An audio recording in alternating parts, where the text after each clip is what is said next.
Jack White is a national treasure. The White Stripes, the Raconteurs, the Dead Weather, third man, label boss, record producer, and solo artist releasing his third album, Boarding House Reach, out today. Jack White joins me here at the Village Studios in West LA for KCRW. Hello, Jack. Hello, how are you? Good. How are you? I'm fine after that nice introduction. Thank you for the complimentary words. The last time I saw you in person was actually here at the Village, coincidentally.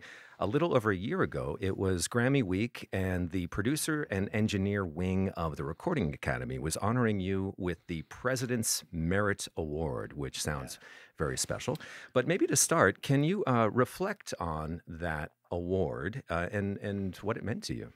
Well, those guys owed me a lot of money, and there's a little thing called blackmail and extortion, and that is how awards are won. I'm not so sure what was going on with that, but I'm very, very grateful for them to bestow upon me something like that. It was a nice pat on the back. It felt very nice. It's sort of funny because a lot of the productions I do are very I guess under the radar. There's sort of a lot of 45s, B-sides, bands coming into Third Man Records in Nashville that aren't very well known. There are not a lot of huge projects that are magazine cover kind of things. Right. So it was very nice of them to know that that stuff kind of exists. You know, sometimes you think a lot of that stuff is very under the radar, but some of them were paying attention, I guess. I don't know. Well, you know, that event brings together the community of people behind the scenes. These are the people that make the records and tweak knobs for hours and spend a lot of time in studios. Yes. As a producer yourself and the producer of this album, your own album, tell us about your approach on Boarding House Reach. Going into it, how did you set the scene for writing and recording this album? I rented an apartment where I had the same equipment I had when I was 15, the same TAC 4-track Tascam mixer, and I became the engineer again. And it was just me in there by myself. And a lot of these bizarre muscle memory things would come out. I would be pressing record and pause at the same time, the two buttons, and tweaking a level on the needle. And it was sort of, wow, I haven't done that move in 25 years. And I'm just, knee-jerk knew how to do that. It's still. It really it solidified my belief in muscle memory, which comes along with when you're in your bedroom recording as a teenager.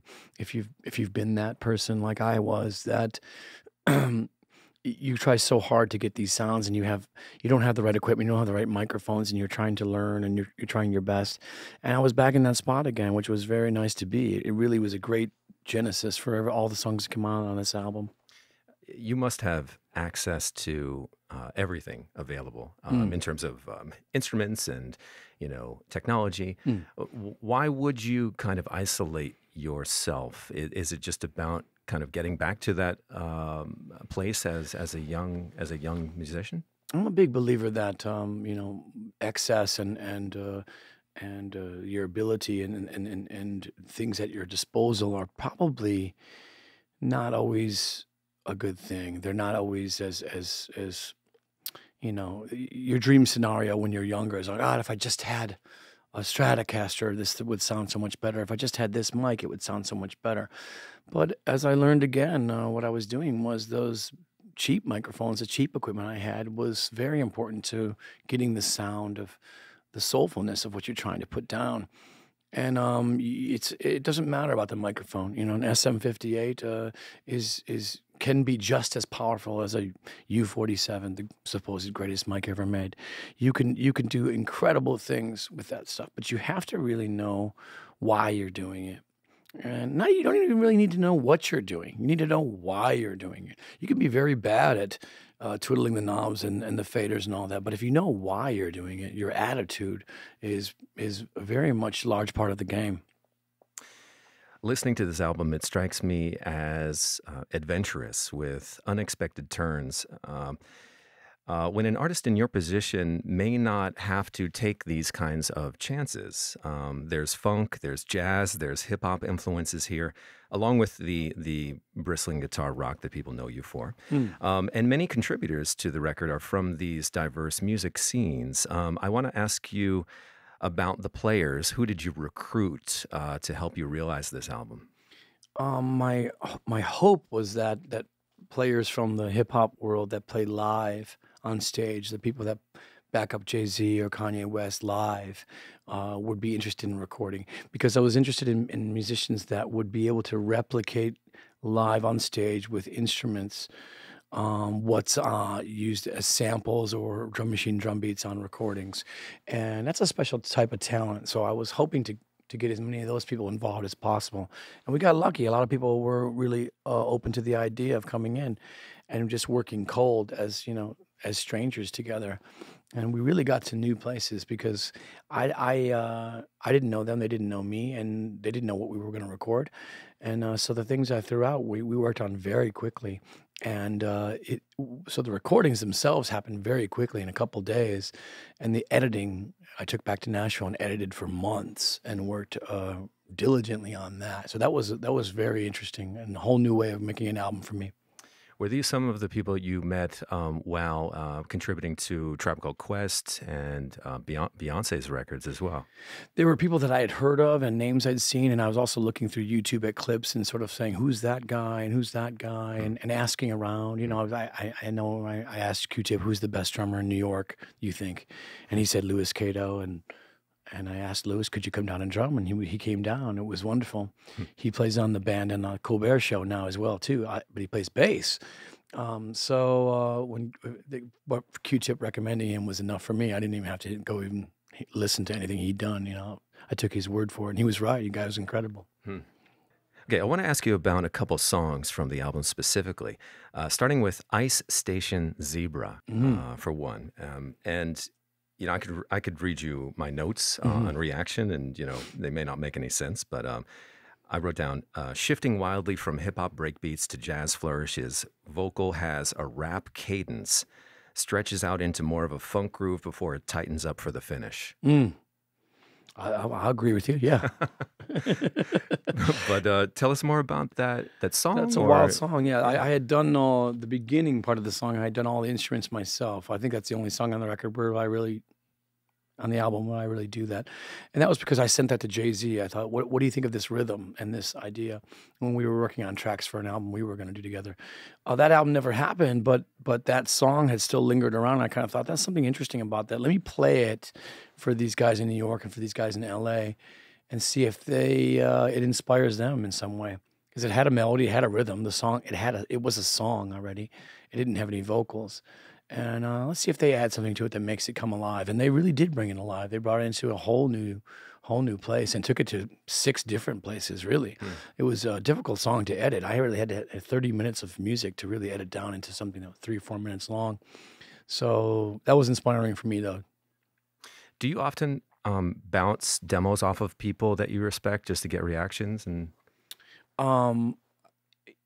my children, they're any kids will be completely honest with you. They don't lie about music. If they like something, they like it. They're not lying to you.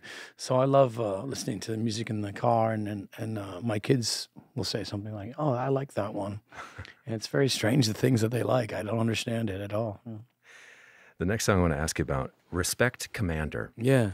My notes here, another wild ride, manic rhythm and guitar interplay, funny Trevor Horn-style synth stabs as track builds until it dissolves into a dreamy haze. Intensity ramps up again with blazing guitar solo, leading us back to the percussion from the opening. Slow fade. Yeah.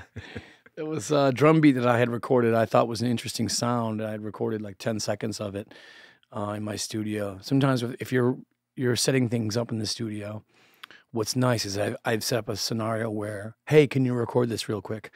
Because a lot of times I'll find when I'm walking into a room, if there's a piano there, the first thing I play is the most interesting thing. And if I pick up a guitar, the very first thing that comes out of my fingers without thinking about it is the most interesting thing. And if there's nobody there to record it, no way to record it, it sometimes will get lost because I'm too busy doing something else. So I got to go do this thing, clean out the garage or whatever. So it's nice in the studio where we have a setup where, hey, can you record this? And so that was a beat, that Respect Commander beat was one of those moments, recorded like 10, 15 seconds of it. Asked the band if they could play along with it. I wrote a riff to play with it. Can you add to this? So then it became, let's speed it up on computer. how fast can we speed this beat up where it can still humanly, Yeah. physically be played? And that was the challenge with that one. Can we still play along with it? Interesting lyrically too, because it seems commander is the feminine. Yes, for sure. Yeah, the female character is the one in control in the song, but I'm not big on pronouns. You know, they're sort of just like these placeholders. Like you have to use something. You know, he or she, yeah.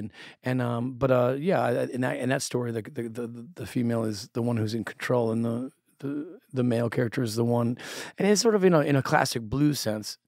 I mean, a lot of the blues songs in the 20s and 30s are from a one man against the world standpoint.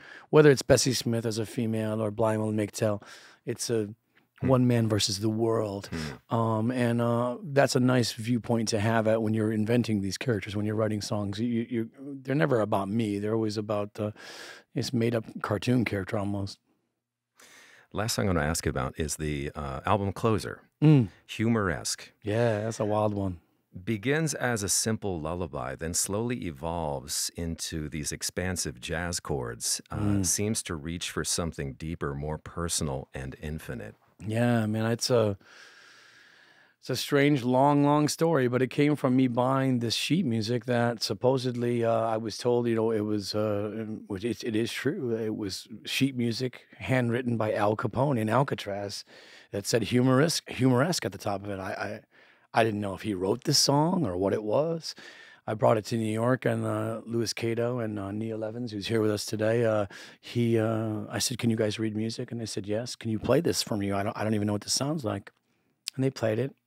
So that sounds familiar, but I don't know what this is. We started recording it, and the lady who worked at Sears Sound came in. She said, "Why are you playing Dvorak?" I said, "Is that what this is?" She goes, "Yeah, this is Humoresque by Dvorak." I said, "Well, what about the lyrics?" She goes, "No, Humoresque is a classical piece. There's no lyrics." So I was like, what happened? Did Al Capone write lyrics to a classical piece? Did a lot of research and found out a lot of people in Tin Pan Alley, 1930s sheet music era, tried stabs at writing lyrics for this classical piece to try to make it into a pop song. Apparently, Al Capone remembered one of them in Alcatraz and wrote it down from memory onto sheet music. He had a band in Alcatraz called the Rock Islanders with Machine Gun Kelly on drums, if you can believe that. And so anyways, this all came out of this. And then what Lewis and Neil had put in, and then that made it into that beautiful jazz ending, which is just one of the most beautiful endings I've been a part of, or the song I've been a part of. I actually didn't play any instruments on this song, so I just love it. And I told my mother, you're not going to like this album. This is a strange album, but there's one song on here I put on here for you. So I know these shows this week are the first for you in several years. I know from seeing you live many times that you put a lot of attention towards the aesthetic of your shows. And I remember with your solo debut, Blunderbuss, you had two bands on tour, one all-male, one all-female, and the story went that you would decide basically the show day, which band you wanted to play with. What are you planning, if you do know now, what are you planning in support of this album? Two bands, one all penguins and one all raccoons. I refer to the raccoons as trash pandas too. So we'll see what happens. I don't think they can play instruments very well, but it should be entertaining. I won't miss it, that's for sure. Yeah. Well, I want to thank you for joining us on KCRW. Much respect to you, and much success with the new album. Jack White, our guest on KCRW. Thank you very much for having me. I appreciate it.